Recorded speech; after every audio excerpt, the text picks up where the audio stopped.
Hey everyone, welcome back to my channel. In today's video, I will show you how to use OneKeyCash on the Expedia mobile app. Let's get started. First, open the Expedia app on your phone and make sure you are logged into your account. Once you are on your home page, tap the account section at the top right.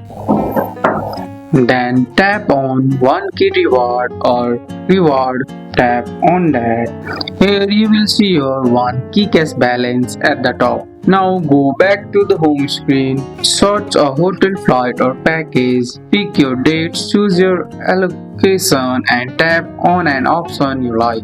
Once you have selected your hotel or flight, tap reserve or continue payment. On the payment screen, look for the option that says apply OneKeyCash or use my reward. You will see a slider or a field where you can choose how much of your keycash you want to use. After applying the OneKeyCash, finish filling out your payment detail for any remaining balance and tap book now, and that's it. You have just saved money using the Expedia rewards. That's all for today's video guys. I hope you guys like this video. If you found this video helpful, drop a like, subscribe for more videos. Thanks for watching. See you in the next one.